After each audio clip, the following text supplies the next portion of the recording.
grey environment is now turning and to be twinned or tinged with a slight bit of green and a slight bit of golden yellow from the new foliage. So take a screenshot as Brian swings the camera across, and we'll keep doing that every time we come past here in the next little while.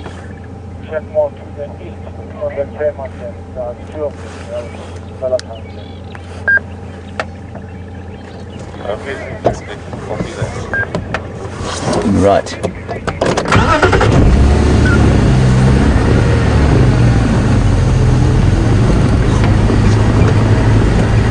About the parrot's nest and what happens to it and what could prey on it and how they would defend.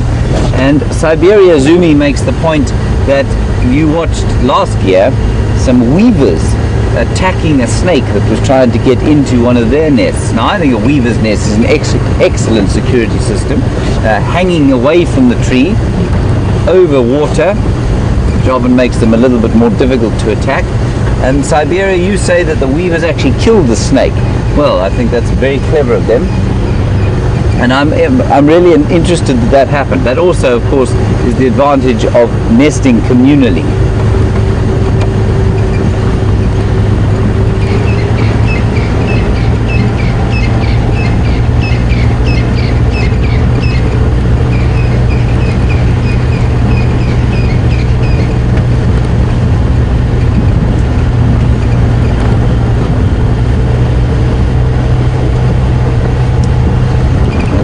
Not a huge amount going on in this particular spot.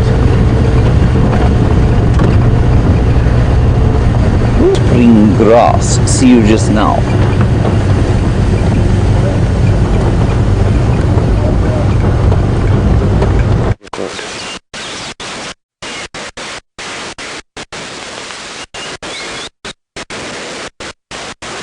On the morning, bushwalk. John is on camera with, I'm friendly with, Steph is behind with the walking stick of firearm. It's just their caution. They actually want, but exciting news. We're on a African bushwalk, and we had some elephants feed drainage line behind. Sounds like a big herd, and normally you have to be very careful when approaching on foot. They're breathing herd. Fortunately, very deep drain line between. I think there's an elephant not more than 30 or 40 behind me. I sneak up to that drainage line to see if we can have a good. It's incredible. We're on a live walk. That's fine.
quite a bit of herd around there.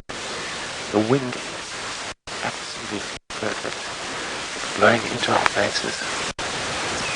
They probably can't hear me either. So she's just feeding, continuing on.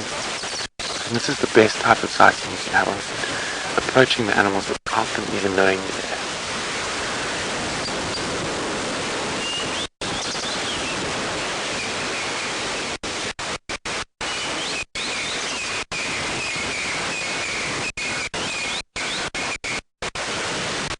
About 40 meters from the car.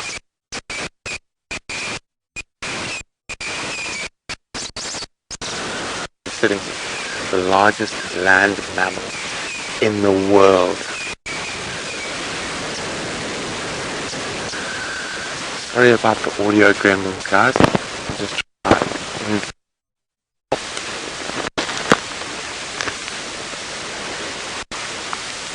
Hopefully that's a bit better. But we're sitting with the largest land mammal in Africa, or in the world in fact, and she is completely oblivious to our presence. You can hear quite a lot of other elephants behind.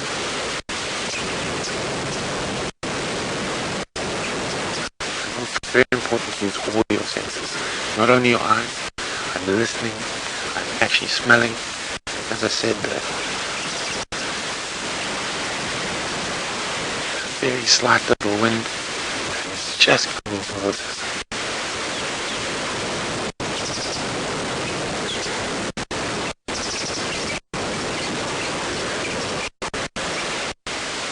You can just see another elephant coming towards us now.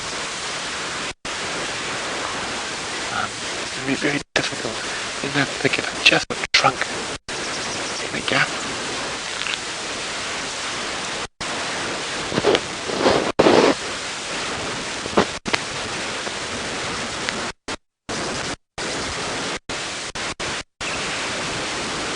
You're wondering, what is the composition of this herd? Is it just a mother and calf? Is it running bulls? At the moment I can see an adult female in front of me, and just from what I can hear, there's probably at least 10 other elephants spread through this area. I can't really see the others. I can just see them moving in the guarri bushes beyond. I did see what looked to be a little calf to the back, and I can probably see 4 individuals now, but I can hear a lot more moving around on the other drainage line.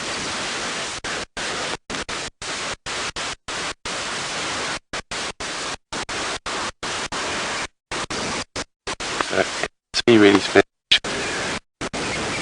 I don't know if it's picking up branches breaking. Be a little bit here, but quite a lot of others, and you can see it's busy in that tree. Looks like it's one of the bush willow species. She's after that new cambium that lies between wood of the bark.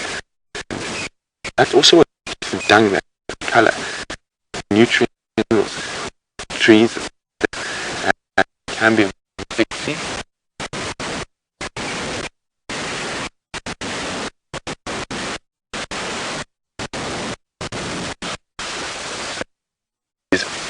Moving it through the mouth. This is fantastic.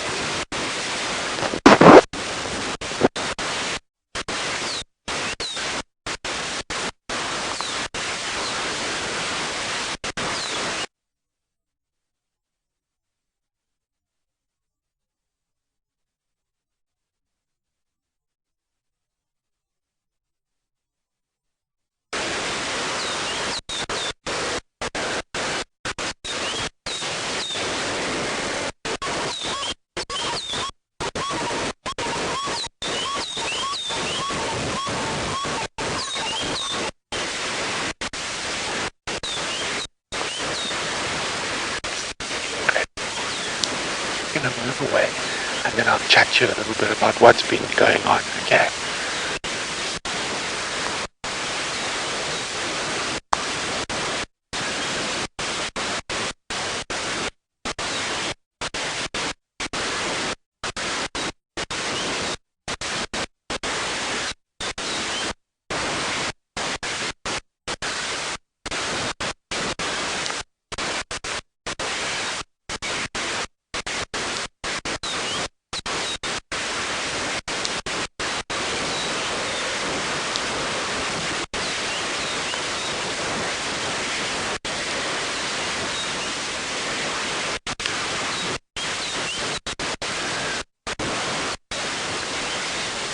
So wasn't that absolutely fantastic, guys? Those ellies have started moving away, and that's possibly the best type of elephant breeding herd sighting you can have.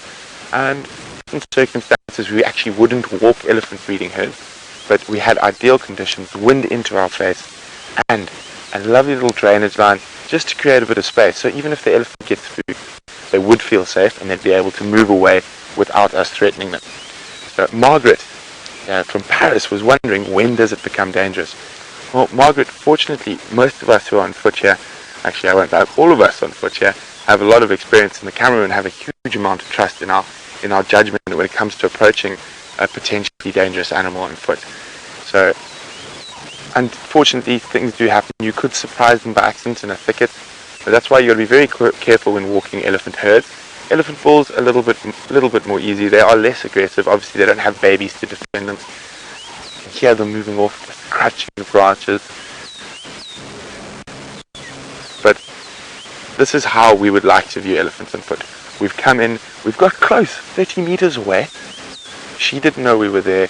We were safe, she was safe. One of the most important things is not putting the animals in danger. And if we put ourselves in danger, we'll put the animals in danger. So that was incredible. Absolutely wonderful. I'm on a complete high. We're not going to follow them any further. As you can see how thick the bush is on the other side, and also we don't have that sort of little natural boundary that keeps us safe as well as them safe. But what a fantastic way to start the sunrise bushwalk, and thanks to John J for great camera work so far.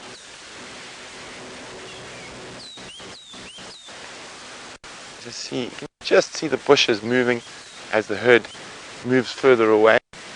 So what we're going to do now is I'm going to grab my game drive radio and see if James and Jamie are in the area, and they might possibly want to come have a look at these ellies.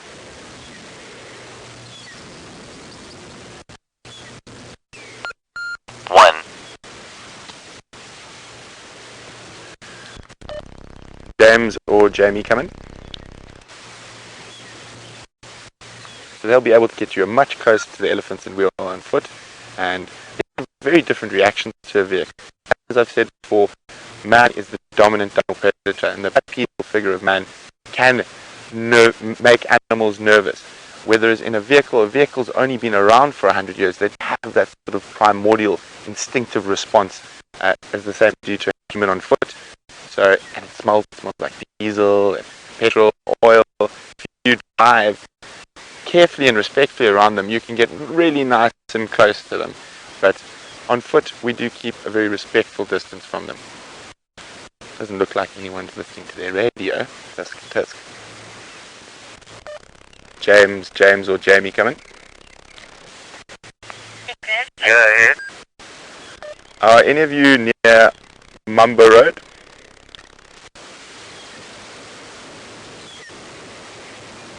Wendy?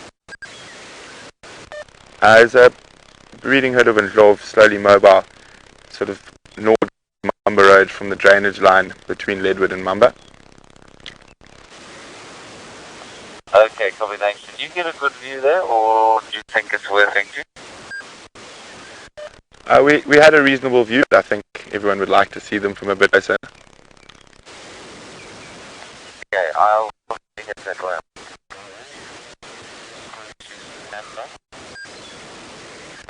I checked Drakensberger, they are quite spread out along that drainage line, maybe all the way up to Drakensberger as well.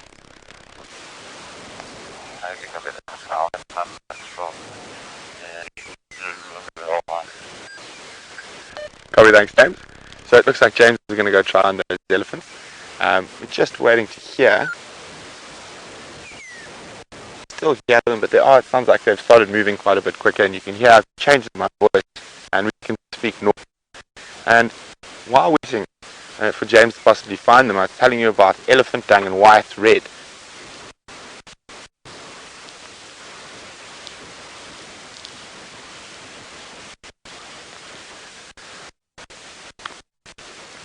So here we go.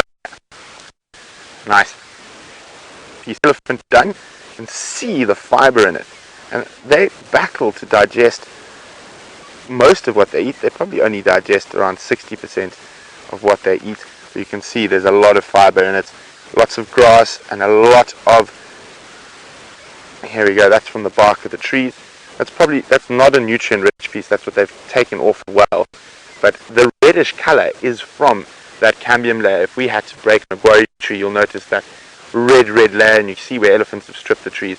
You've got that very pale, almost yellow-white inner, and then that reddish color that's on the inside of the bark, and that's what's transporting the nutrients. So it seems like you're stuck with me for the moment. We will be crossing across to James as soon as he gets a little bit closer to those elephants. While you're here, let's see what else we can find. So while we're on dung, there's a completely different dung here.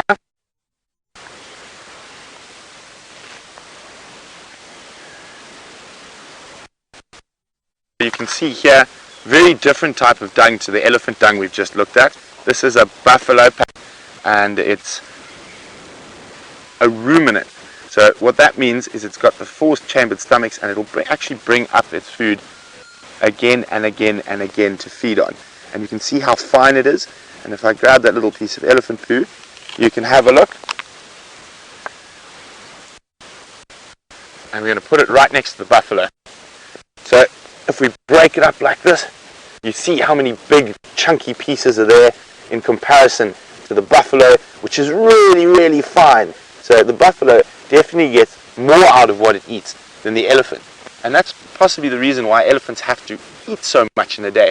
They have to eat up to a female, probably around 150 kilos of vegetable a day. A big male can eat up to 250 kilograms. But anyway, enough of that.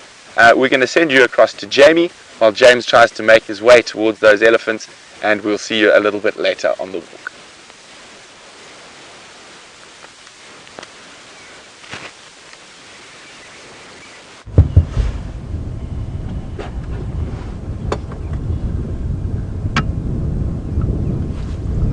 Welcome back, and it sounds like you had a really amazing sighting with those elephants on foot.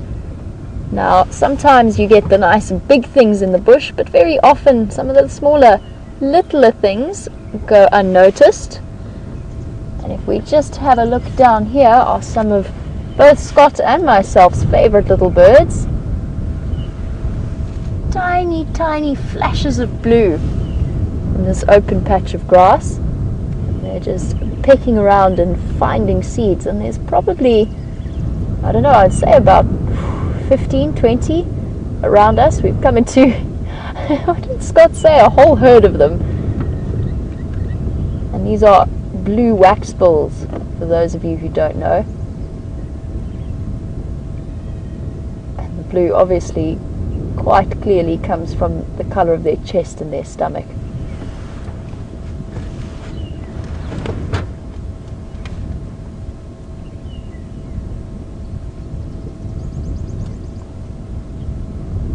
One of the more common waxbills that we see in this area, see them the most.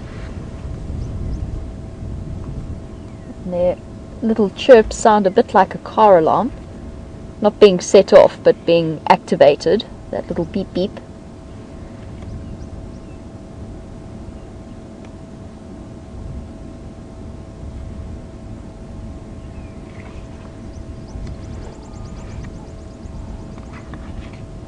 Whatever it is they've found around here, they're enjoying it a great deal.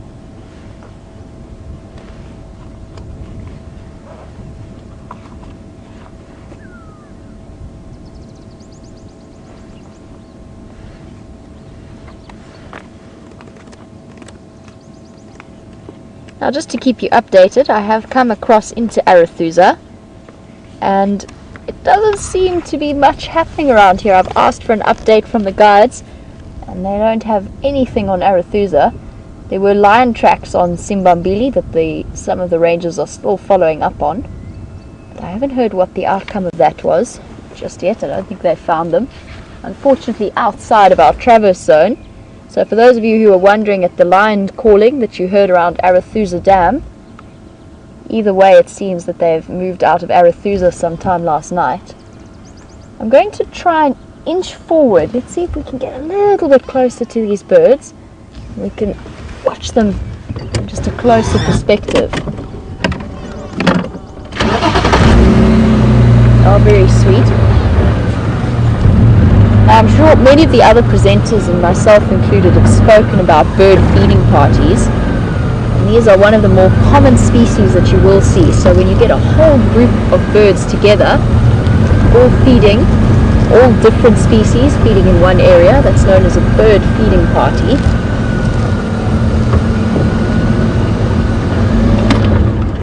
Step here before we scare them away.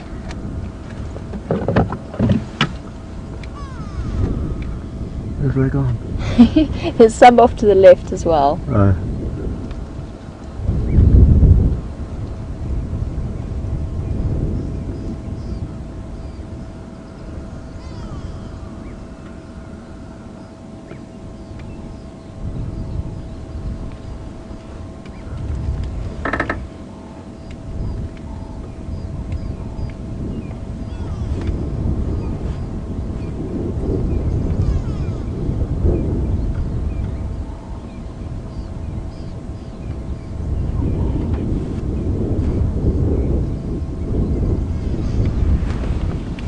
You go, look how beautiful he is. Both of them are.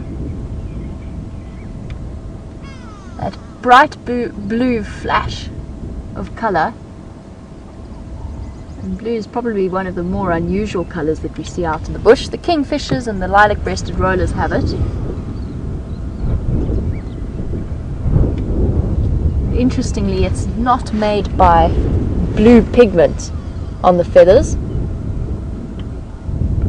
Made by a combination of refraction and reflection of light, not in the same way that glossy starlings have keratin layers, but it's a similar concept, and they're arranged in a way that only let the blue wavelengths of light flash back, so all of those pigments and layers around the feather.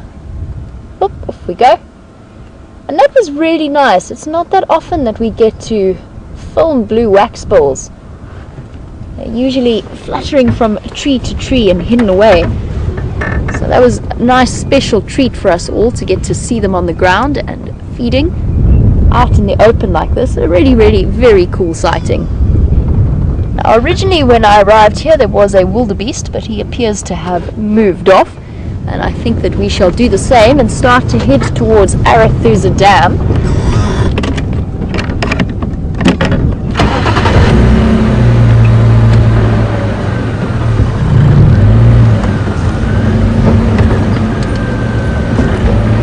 Awesome stuff.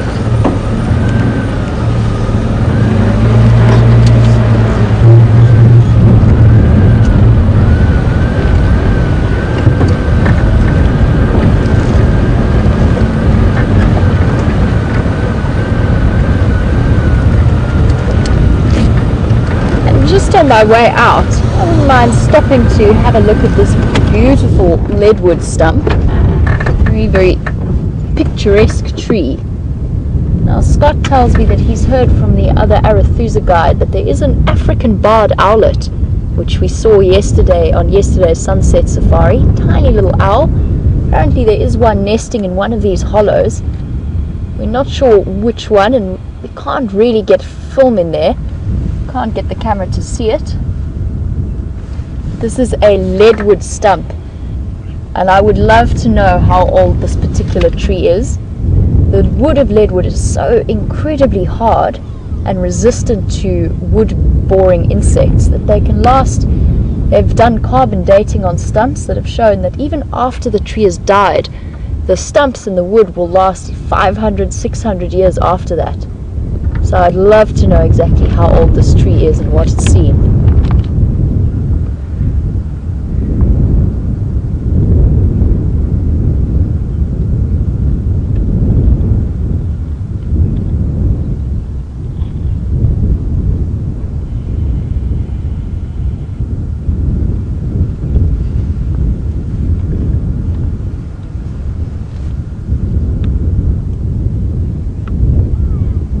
beautiful tree. And the perfect home. I'd love to know as well how many different animal species are living in there. We were just sitting with those bright blue birds, and Monica, I believe that you have a question. Welcome to the Sunrise Safari. And you were wondering what those little blue birds are, or were, that we were looking at. Well, Monica, they are known as blue waxbills. And what I'm going to do just quickly is find a picture of them in my book. Oh, it's actually open on the picture of them in my book. And let's have a little bit of a closer look so you can have a see, because they are so small we don't necessarily get to see all of the detail that's on them. As you can see, both the adults, male and female, have that bright blue, so that is just the standard adult. The juvenile is slightly more mottled and pale. Generally, if there is a little bit of a difference between males and females, the male will be just that little bit more bright in terms of the blue color, but not very obvious. It was a wonderful feeding party of blue waxbills that we saw. And they make the most beautifully designed, intricate little nests. Usually find them all weaved into thorn trees. They make these incredibly intricate, I'll have to see if I can try and find one. They're weaved and they make these beautiful little cups, and often what they'll do is they'll wrap together with spiders' webs just to hold the nest together. So really clever little birds. And probably the most interesting sighting I've ever seen of a blue waxbill, although they are wonderful, fascinating little birds, was out on a walk. And there was a waxbill in front of us, and we couldn't understand why it wasn't flying away, even though it was desperately flapping. And it turned out that it had been stuck in a golden orb web spider. No, a golden orb spider web. There we go. We got there eventually. And that web is incredibly, incredibly tough. The strands, especially the anchor strands, are really, really strong. If you fold them a couple of times, you'd have seriously difficulty breaking them. So for a bird that's only a couple of grams in weight, it was actually completely stuck in the spider web. Now the spider, if it had gone up to it, wouldn't have been able to kill a bird of that size, and the bird did manage to break free in the end. But just goes to show how, first of all, how tiny waxbills are, but also how incredibly powerful the spider webs can be. But our little waxbill feeding party has disappeared off. And I want to go and see what's happening down at Arathusa Dam.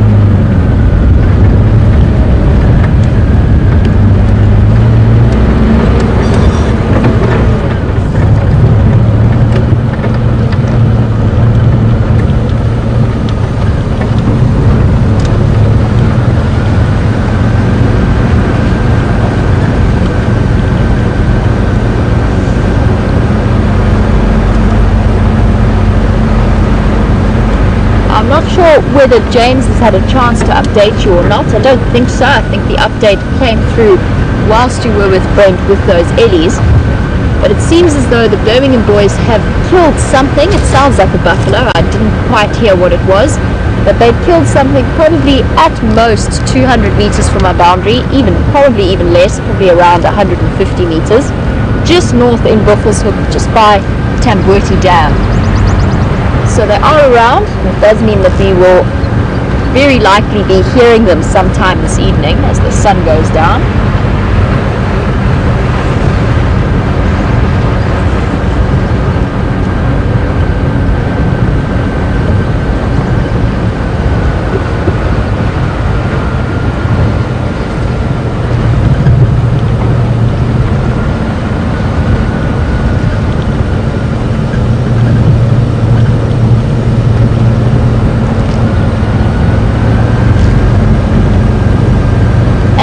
As though Marilyn in California agrees with me that sometimes it's really worth stopping for the little things. And some of my most amazing sightings have concerned all of the little objects or all of the little animals that we get to see around here.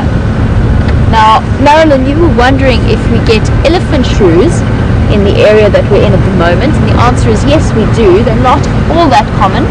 I actually haven't seen one here yet, although in the area that I used to work at, we got to know where some of their nest areas were, and they nest in holes in the ground, and then they have little pathways, little escape routes, almost like a maze that they create in the undergrowth, and they have them they keep them and maintain them, keep them clear, so that when they need to duck out away from predators, they can do that. Awesome little animals, named the elephant shrew obviously because of the little proboscis, a little extension of the nose and the upper lip, in the same way, similar to the way that an elephant, is an elephant. It's the same way to an elephant structure. I was just looking at the dung thinking, my word, that looks fresh.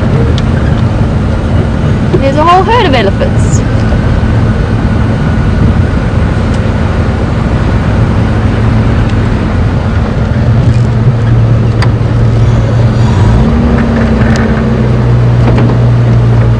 Shift into low range so that you don't cause them any disturbance. It is quite a large herd. Makes me wonder about whether or not these were the culprits who broke into Arethusa 2 nights ago.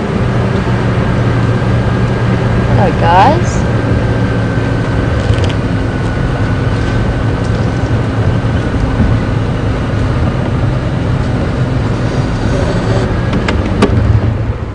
It's okay, little one.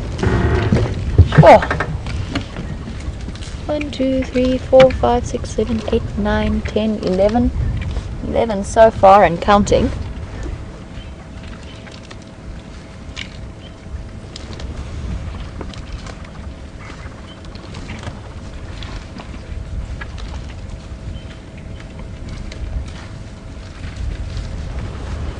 Oh, look at that sweet little one on the right there, munching away, debarking what I think might have been part of a raisin bush at some point. And I've noticed recently lots and lots of uprooted raisin bushes and patches of ground where they've completely pulled them away using their ankles, just like that little one is trying to do now, to break off right at the base to get all of the nutrition out of the plants they're eating.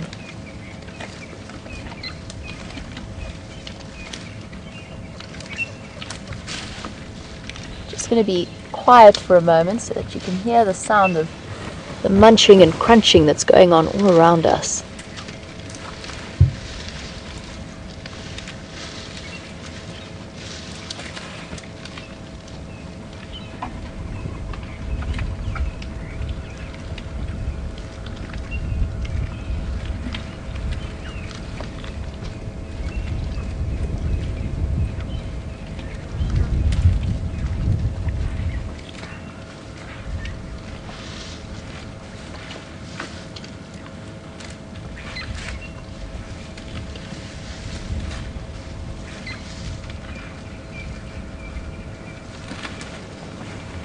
We've actually got quite a nice opportunity just to have a look at the female from behind.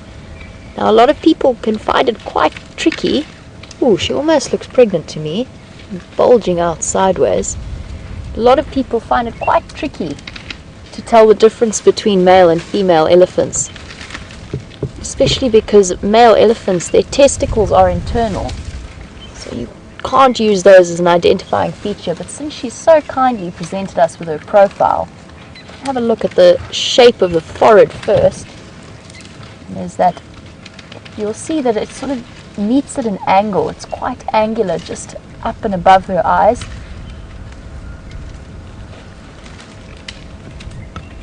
It's almost just over a 90-degree angle.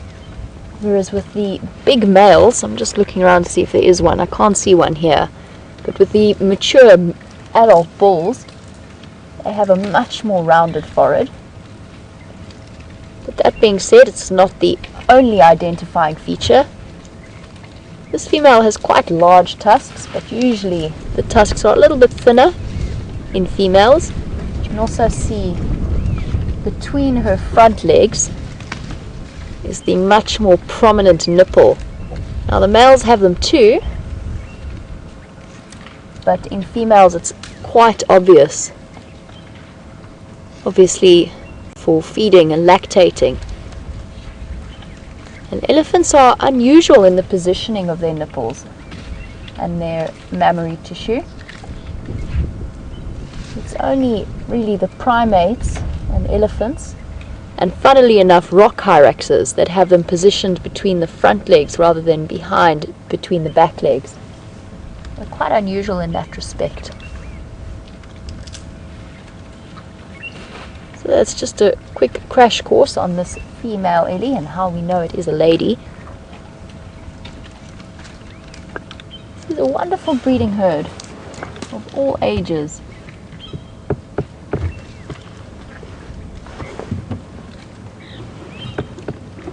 I have mentioned to viewers before, there is nothing that makes me happier than spending a bit of time with elephants out here. There's just something about their calmness that really, to me, brings up my mood no matter what I'm feeling. There's something about their peace and their tranquility and their wisdom. Let's sneak a little bit forward, or let's see if we can, as their bottoms disappear into the bush. I think the road curves around nicely, so we should be able to get a nice view of them from a different angle.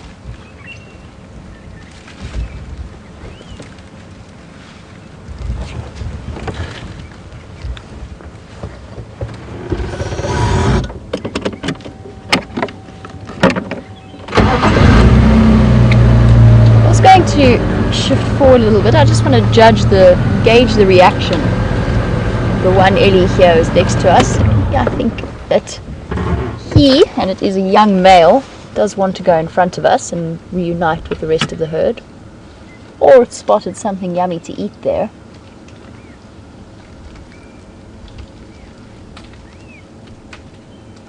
Using that amazing conveyor belt motion to strip the branches of their bark.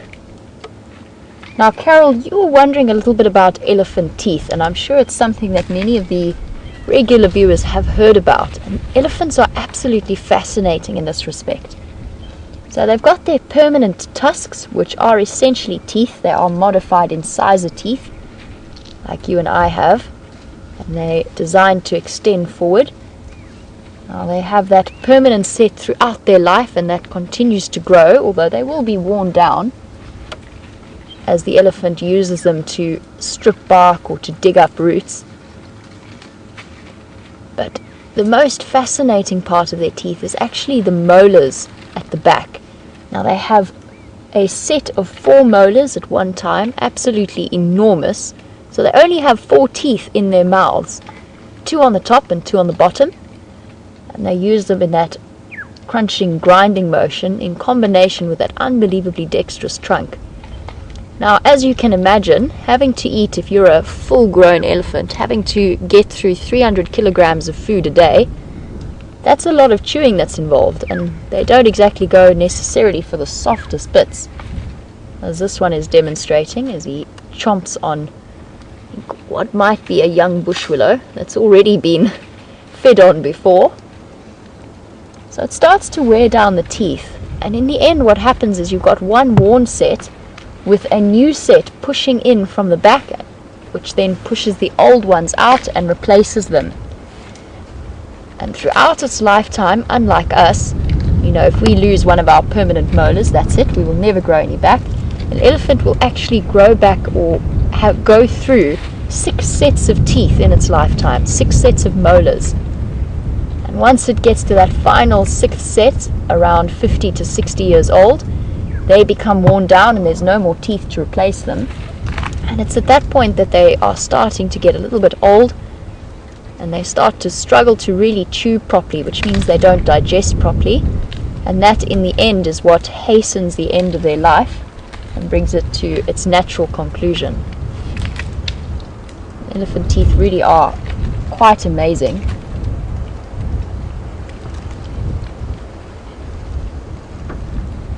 And he's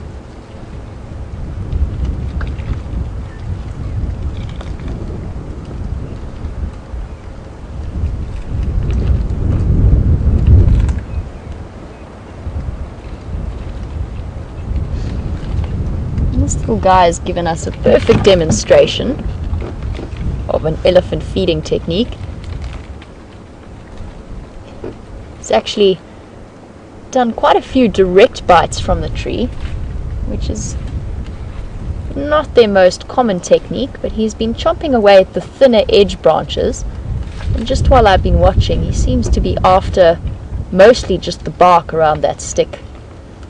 Now, Angie, you've noticed that some of them seem to favor small branches and some of them seem to favor larger branches, and you were wondering if it was to do with the nutritional basis or how it all works. And it just depends on the type of tree that they are eating, and you're right, it has to do as well with the nutrition content that they decide what to feed on.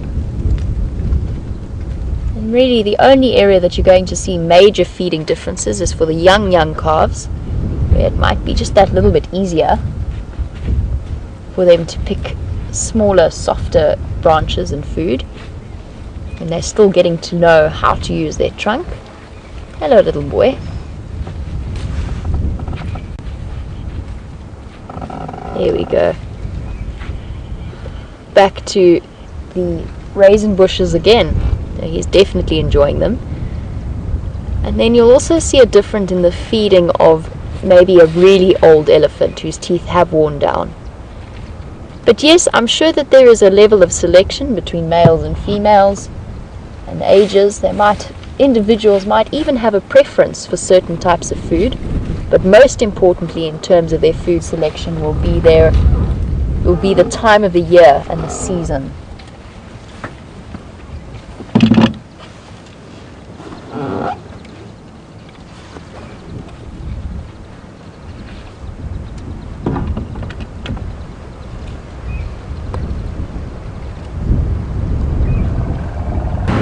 And I actually have to think about this and I have to have a look. For the most part, I've seen them moving them from side to side, but they can actually move them up and down as well. Just approach nice and slowly. No big girl. Alright, I'm stopping here. We're stopping here, no stress. It's actually a combination, Maggie. Just chewing side to side in a kind of circular rotation. So open and shut and side to side combined. And there we have an answer.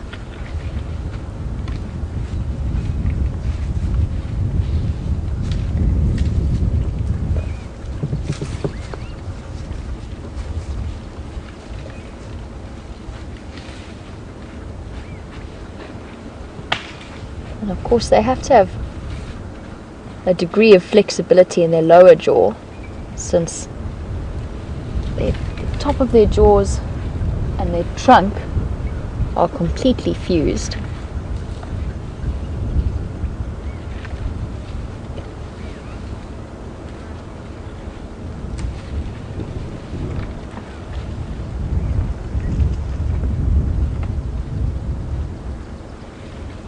They've all congregated around a rather large silver cluster leaf. I think they're targeting the raisin bushes underneath.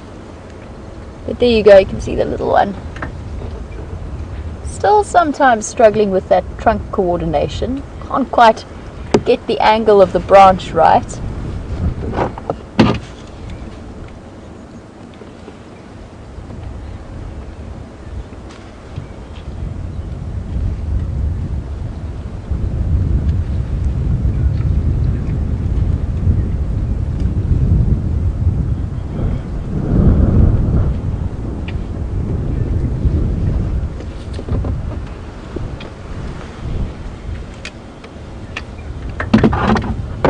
We've been talking a little bit about the way that they chew, and now to further elaborate on the way that they operate, James was wondering if they are left or right-handed, or if there's any preference for the way that they rotate their jaw. And it's a really interesting question. There's a lot of debate about it, but most people have suggested that elephants are either left or right tusked, so they favor one tusk over the other. It's known as sort of the master and the slave. So one tusk will be nice and long, and that's the tusk that they generally don't use, and then one tusk will be rubbed slightly shorter and blunter, and that tends to be the tusk that they favor. They also, when they use their tusks to break branches, when they wrap their trunks over them and pull them down and then jerk their tusk up underneath as a way of stripping, that's a way of determining if they are left or right-handed. I do just want to see what this Ellie's doing on the termite mound. I'm going to just shift forward a little bit, see if we can get a clear view. One of the young ones has climbed up onto a termite mound. See if we can sneak a little bit closer and get a view.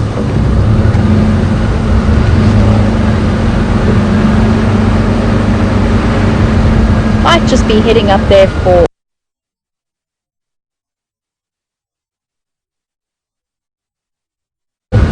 extra nutritional value. Let's see if the view is a bit better overhead.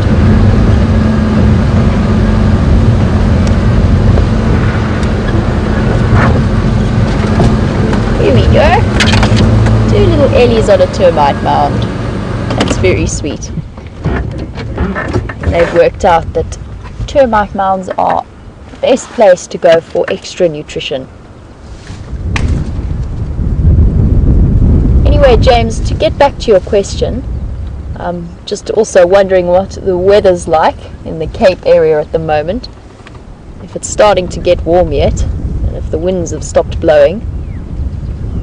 In terms of rotating in the way that they chew, I don't think that there will be any preference, just because otherwise they'd grind down one side of their teeth faster than the other. I think you'll probably find that it's fairly even. But in terms of their right and left tusks, there's definitely an argument for elephants being left or right tusked.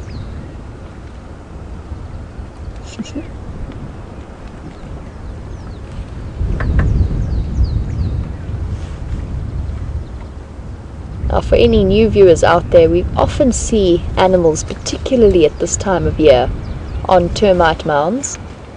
And the reason behind that is the termites, when they are excavating their tunnels deep below the surface of the ground, they bring up a whole load of nutrients with them.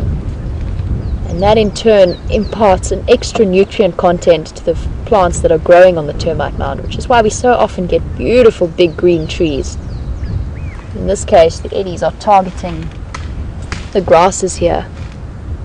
And you'd probably even find that there's a bit of a higher salt content as well.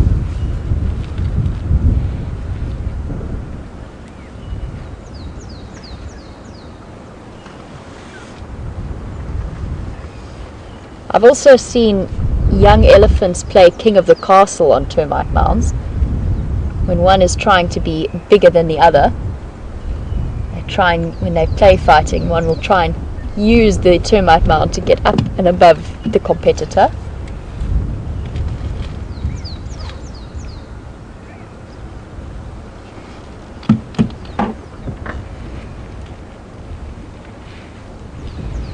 As our Ellie descends from the termite mound, I believe that James has some interesting birds to show you.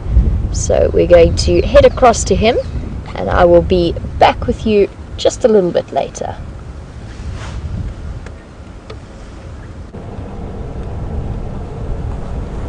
Hello everybody, welcome back to Wendy, where we have found 2 very odd residents of the road here, 2 marabou storks, of whom you have seen many today, and one of them on the left there of your screen is resting on its tarsals, the sort of lower joint of the legs.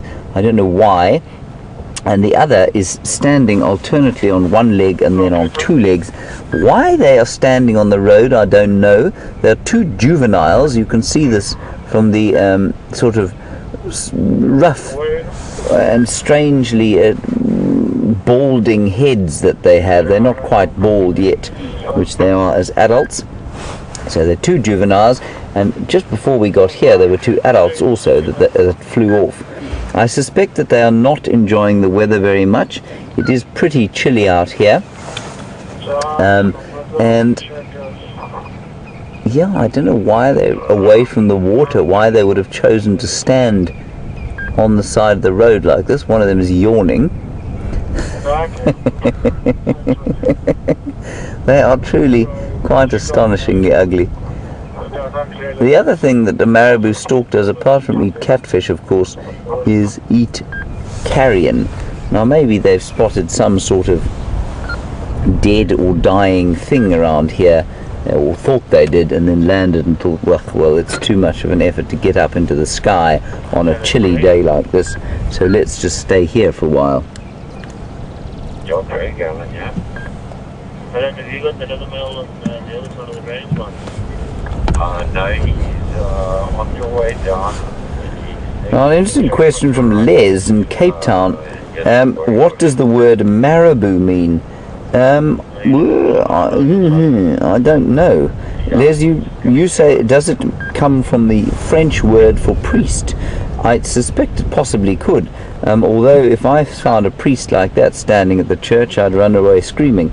But it's quite possible that that's exactly where it comes from, and I can see it's probably from the sort of black cassock-like wing coverts that they have that gives them that name. Thank you for that, Les. I'm just looking at my bird app now, and it doesn't say, it says that the Latin name, Ciconia crumenifera, comes from crumeniferus, a leather pouch referring to the inflatable air sac that occurs underneath the beak, which tends to be apparently some form of cooling mechanism during the heat.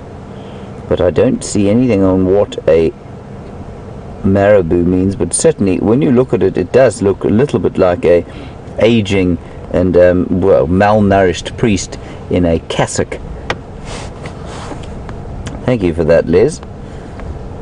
Very nice question.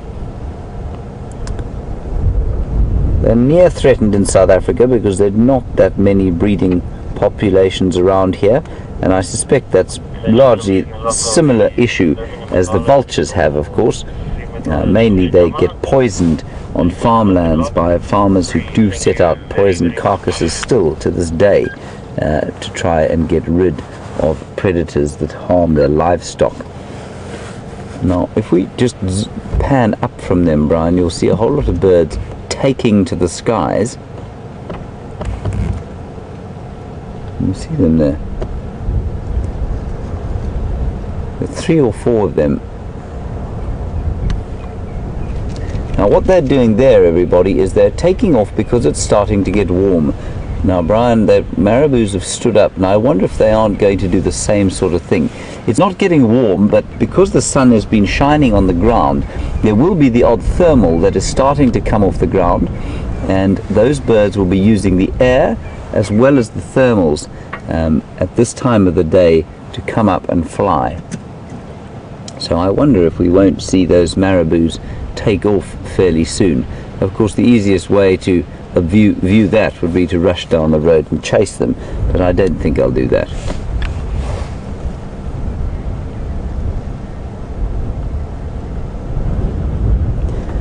Alright, so we've seen marabous aplenty today. I think these chaps will eventually fly off, or they're going to when I drive past them. But we're going to head back to Jamie and her elephants, and I will see you a little bit later.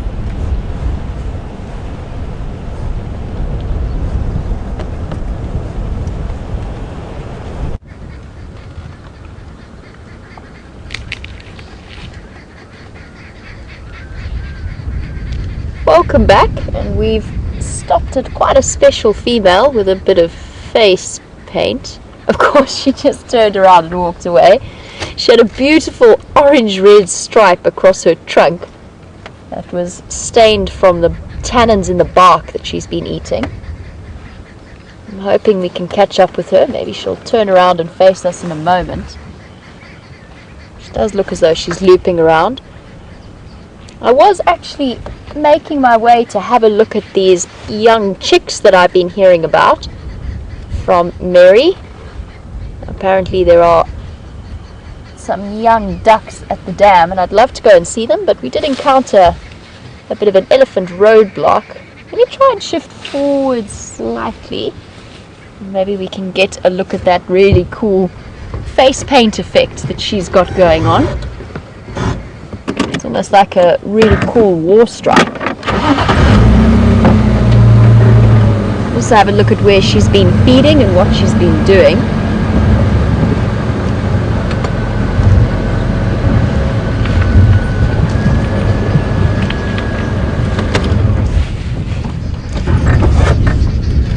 sometimes you need finesse in feeding, and sometimes you just need brute force. And I think she's going with the combination of the two, using her head to bend the tree over and then getting to some of the smaller, younger shoots at the bottom.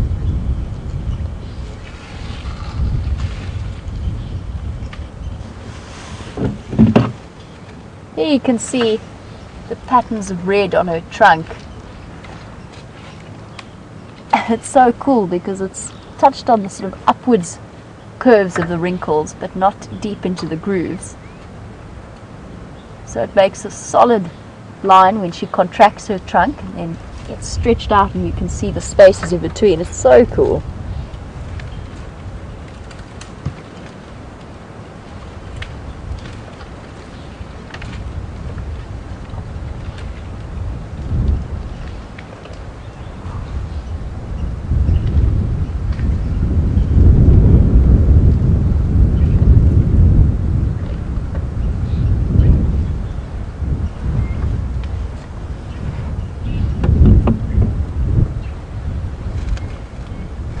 Now when I entered the sighting, and as I came through now and encountered this female on the road, did it very, very slowly and carefully with my vehicle in low range, just to keep the revs down nice and quietly. And one thing that we all do as guides instinctively is watch very, very closely the behavior and the body language of the elephants in order to determine what they are going to do. Now, Assad, you were wondering how you know if an elephant is angry or upset and if it's going to charge. And there's a couple of different signs. The first warning sign, and it is not, you cannot ever discount any animal warning as not serious, but it's probably one of their first forms of defense. First, they go very still if they're aware of you and they're summing you up. And very often what they will do is they will open up their ears, make them lift their heads up high and make themselves look as big as possible as an intimidation technique. And they usually stand and stare at you for a moment and then relax again and carry on feeding. If you get a little bit of a sort of jog forward, ears out, head up, and often with trumpeting involved, that's them really telling you, no, seriously, it's time for you to leave. Bit of rumbling going on. I think it's probably masked by the wind on your side, but the herd members are doing that deep, low frequency rumble they do as a communications technique. Now, in terms of elephant charges, the most serious, I never use the word mock or the description mock charge. I believe you get warning charges and then you get genuine ones. And the most dangerous one is often when they go silent, and if they tuck their trunk up and they run at you without a sound with their ears back and their tongue tucked up or to the side, that is when you know you are in fairly serious trouble and that the elephant means business. But it's important to remember that these are very complex animals and they deserve and demand a certain degree of respect. So a warning charge with lots of noise and big ears out and flapping means it's time for you to go and leave them alone, or stop whatever it is you've done to cause that reaction. Wonderful animals. The other thing that they do, and I've often seen it in large bulls, especially bulls in musth that are relaxed, but they're just thinking about their next move, is they pretend to feed. So they wrap their trunk around whatever they've been eating and they lift it up to their mouths, and then they just sort of casually let it fall out again. So they're pretending to eat, but all the while watching you out of the corner of their eye and deciding as to what their next move might be.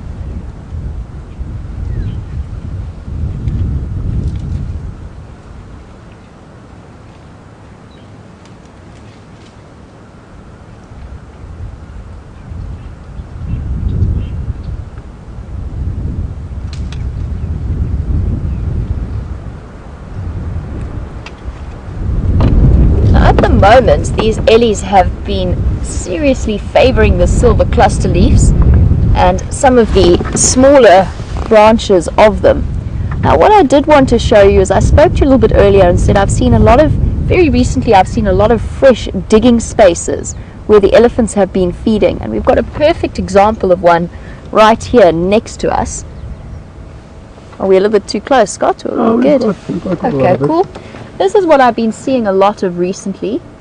The freshly dug dirt, and they're pushing to get into the fresh roots at the bottom and the growing stems around the area, and they're using their feet and their tusks to just push their way in here.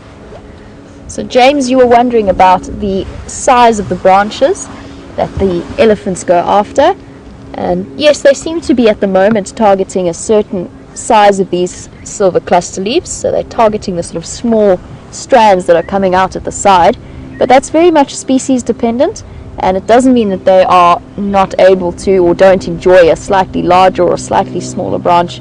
It just depends on the type of plant and the amount of nutrition it has in it. Now our ellies have moved off slightly, tucked away towards the termite mound, and I really want to have a look at what's happening on WildEarthTV Dam, see if we can see some of these little baby birds, the first signs of spring. Let's check behind me for ellies. No, good.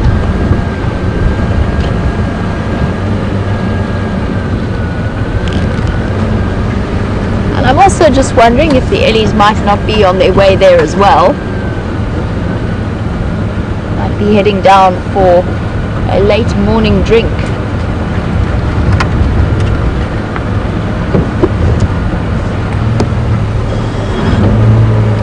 Look at what this steward's doing. Coming to investigate, he's giving quite a good example of the ears out, head up posture, but I think he's chickened out now. He was coming to say hello.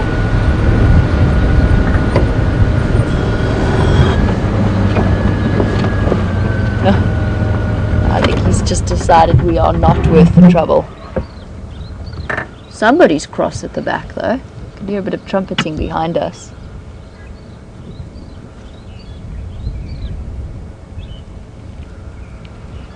Usually with these breeding herds, a lot of the noise actually comes from the babies. So those incredibly loud trumpeting sounds that we do hear, that's usually the babies screeching at something and quite often begging for milk as well and an opportunity to suckle. They can be very, very vocal about their displeasure, just like human babies can be.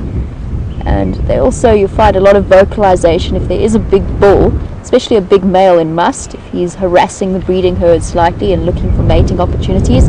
That's when you get the most vocalizations from ellies. But otherwise, for the most part, it tends to be the young ones, sort of 1 and 2 years old, that make the most, cause the most noise.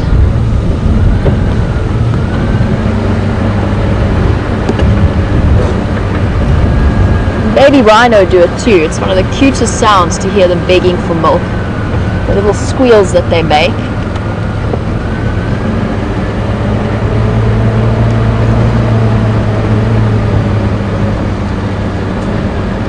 Thank you, ellies. It's been fun.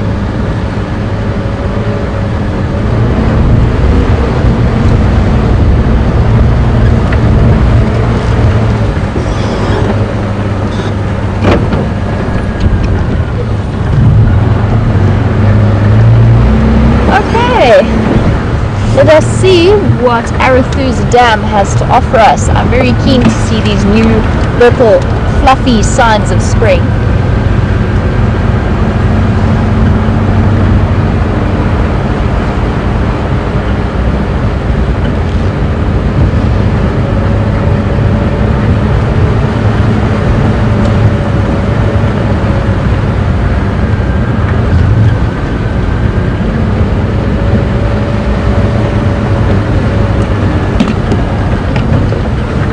Just in anticipation of the baby birds that we are going to see, or hopefully going to see now. I'm just thinking about the various bird species that are around that dam regularly. I'm wondering if some of the jacanas might not be hatching soon. There were definitely Egyptian geese around there last time I was there.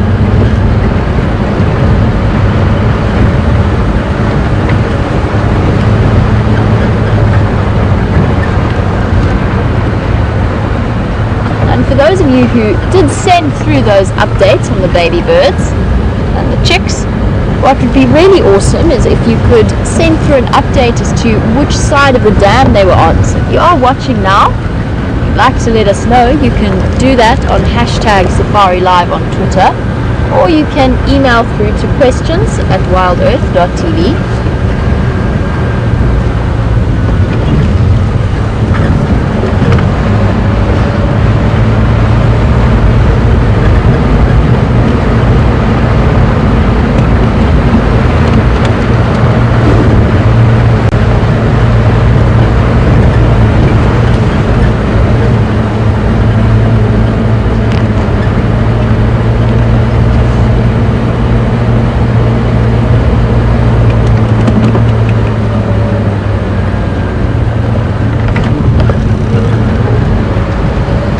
Apparently those updates from our dam camera came from Mary and Lynn, and they were from last night, where they were seen splashing around and bobbing about.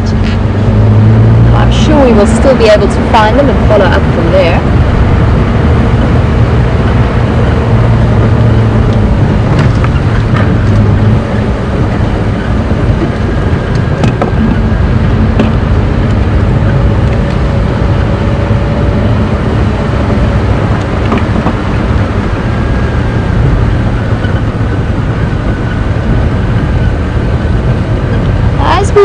Go in search of these little signs of spring, these little fluffy feathered ones.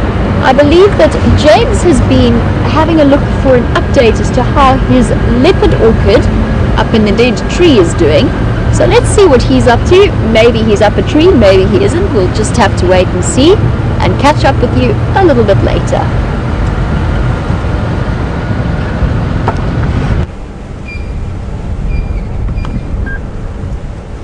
Hello everybody, welcome back to Wendy.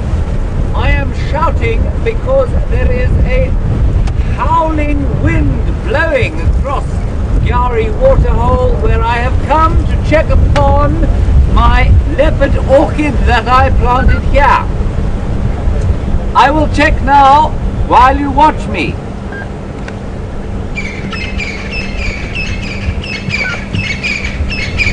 Oh dear. I planted it here. I can see it. It has not been preyed upon. And it has gone brown. And it is not growing yet, as far as I can tell. I think I'm going to have to do a little bit of reading on the propagation of the leopard orchid Ancelia gigantea. Then we did have some very nice updates about the word marabou, which I'm going to give you once I have descended from this tree in an elegant yet bird-like fashion.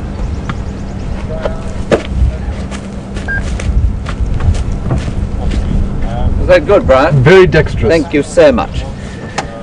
Now, I was yelling at the top of my lungs there. The word marabou from Debbie, Maddie and Georgianne means various things in Arabic, I think, and apparently saintly, quiet and dedicated to God. So it doesn't seem to be from the French for priest, but I'm not sure what is saintly about a marabou stalk.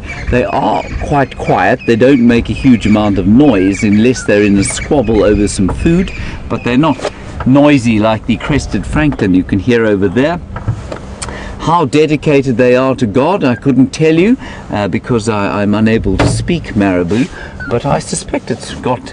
I quite like that French explanation, because they did look like they were wearing black cassocks. Anyway, who am I to argue with the Arabs? Now, we're going to head off towards quarantine clearings.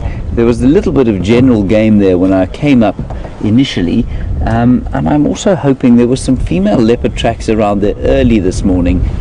Maybe Karula's around, but she does tend to, when she comes into this area, I find she's a little bit like a spirit.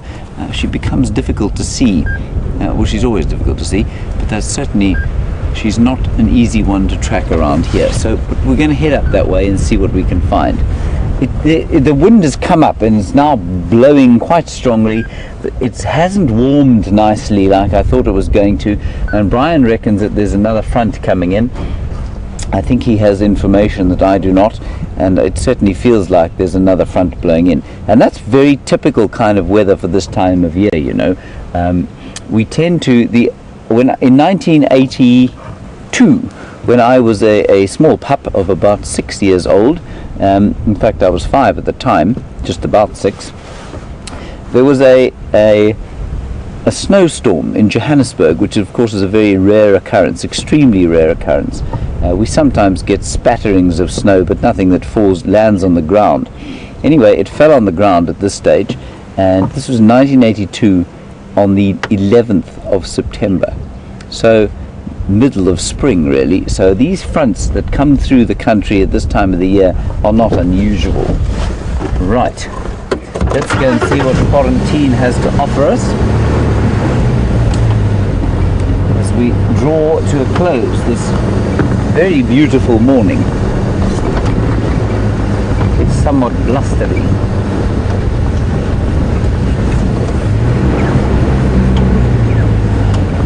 So I'm a little bit upset that I'm just watching a red-breasted swallow fly over us.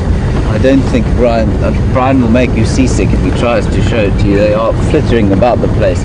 But I'm a bit upset that we haven't managed to propagate that Ancelia. I think I will have to go and do some reading on it. I do have a book about growing indigenous plants, so perhaps a bit more reading and a bit more research will result in a little more success.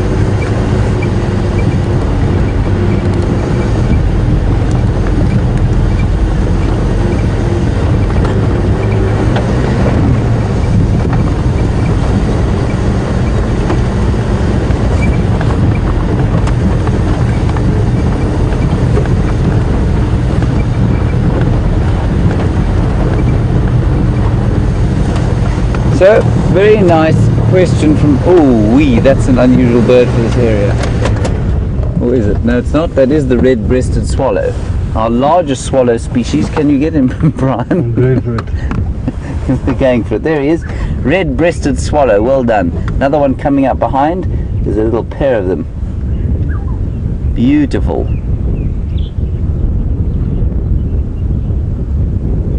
Now, I just want to give you some sort of impression, and I don't know that I can, but I'm going to try, of the unbelievable, first of all, coordination required to fly like they do. The wind is blowing strongly. Now, a bird like that probably weighs about, say, much less than 100 grams, probably 70 grams or so, so very little. I mean, if you were to throw up something that weighed 100 or 70 grams, threw it into the air, it would blast off in the rain, in the wind.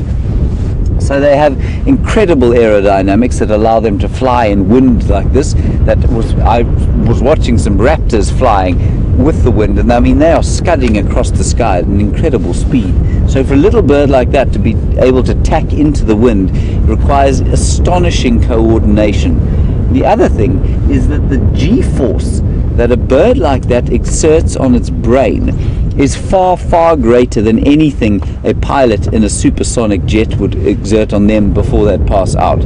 So they really do have the most remarkable adaptations to go from huge speeds to flipping almost 180 degrees, and the forces that must push their brains to the side and the incredible adaptations to keep the blood in the brain and in the right places of the body are just astonishing.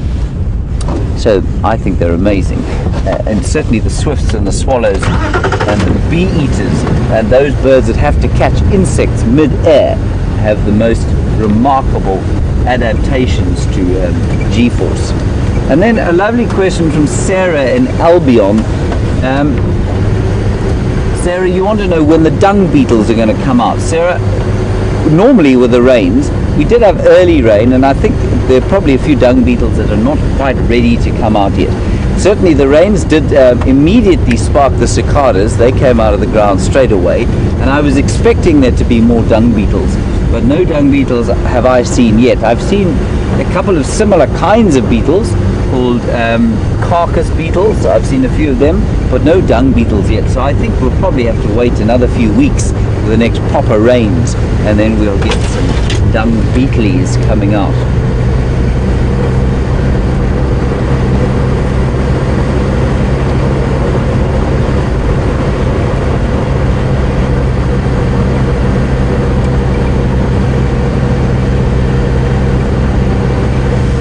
And then, interesting question from Zumi Jody. Likewise, as we move towards the summer, what kind or when will the chameleons come out? Now, the chameleons I have seen in winter and in summer, and I think the reason we don't see them a huge amount in the winter time is because we're not really out after dark. And in summer, they will tend to come out of or towards the ends of the bushes, where they're slightly easier to see in the spotlight in summertime. But Jody, I have seen a chameleon, one this season, and I'm hoping, I mean, they should be around now. It was quite a big one, so I think they will be around fairly soon, and not too long from now we'll spot them on night drives, which will be very interesting. Right, so we're going to do a little turn through quarantine clearings, and as we're doing it, I'll just say a very fond goodbye to you all. Thank you to Brian on camera. Thank you, Brian. Sorry I didn't find you more entertaining things to film today. The thumb, of course, is in full magnificence at the moment. A big thank you to Brent Leo Smith, who was on the walks earlier. Hello, Brent. There he is in the magnificent vehicle that is the Mahindra. And thank you to Louise, who's going back to Johannesburg today on Directing One. The resident tones of Nikki Austin on D2, and of course Eugene has had nothing to do this morning because nothing has exploded, broken, been knocked out of the sky or anything else like that. So as for the last few minutes, I'm going to send you back across to Jamie, who's had marginally more success with some wonderful elephants, and I will leave you with the beautiful sight of these kudu. But I do have to quickly lastly say thank you, of course, to all of you on these quiet drives for your contributions and questions, which really do make for such wonderful chats and talks. So I leave you with a sight of these beautiful kudu on this, what is turning into a fairly blustery frontal day here in the wilds of beautiful Kruger National Park. Bye bye, and see you this afternoon.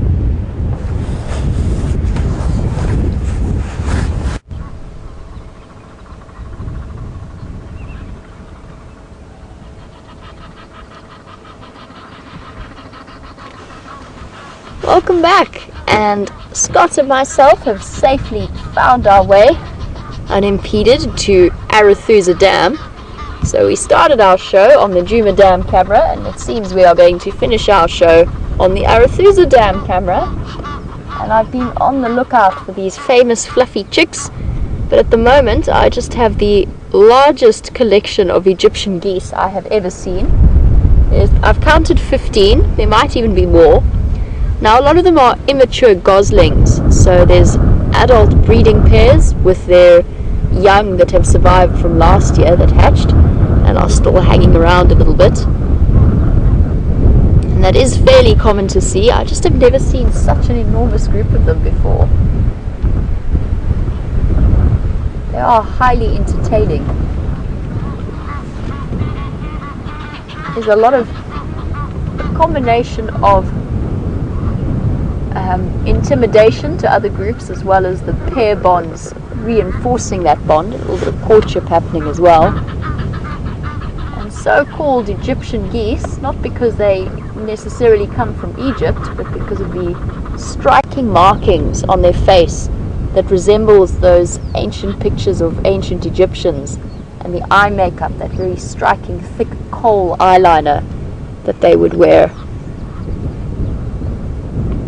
That's where the name Egyptian geese come from. And I know that in my dad's office in Johannesburg, one of his sort of favorite things to do is to update me year by year as to the comings and goings of the two geese that live outside the window in the little pond outside. These animals are very, very adaptable. They find them all the way out here as well as all the way in Johannesburg, in the middle of a city, and every year I get the pictures of these two geese, males and female, and the brood that they successfully raise from the fluffy chicks right up until they're at the gosling point that some of these geese are at now. That's always one of my favorite things to get from my dad.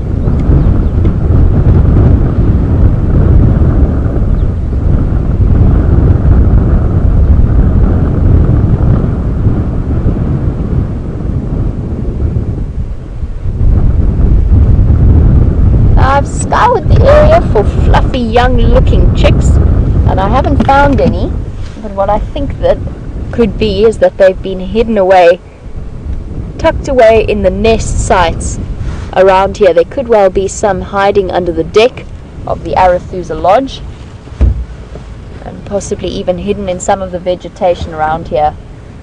They came out for a swim and then were scurried or herded back into their nests.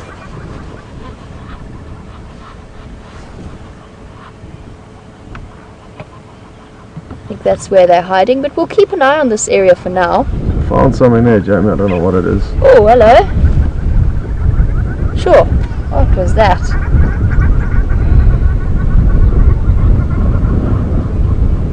Bird of prey. I'm surprised the geese didn't spot it and start making a racket. It was quite a big one. Let me just grab my binoculars and see what it was.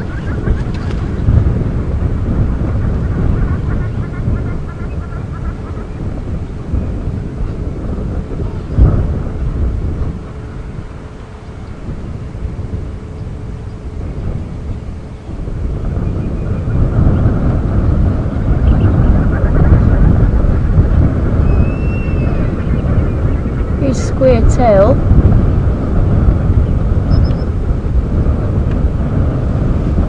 I'm just wondering brown snake eagle maybe.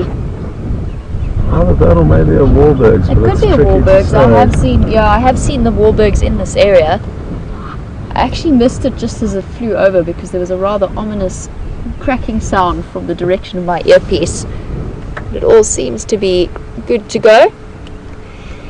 Anyway, we are coming to the end of our sunrise safari, and it has been great to have you all on board with us as always on these live safaris, and a big thank you to Scott for all of his fantastic camera work today. It's been great having him, and thank you as always to Lou and Nikki and FC and Eugene for all of his technical genius. Anyway, we will see you this afternoon for the sunset safari. Catch you then. Have a wonderful day.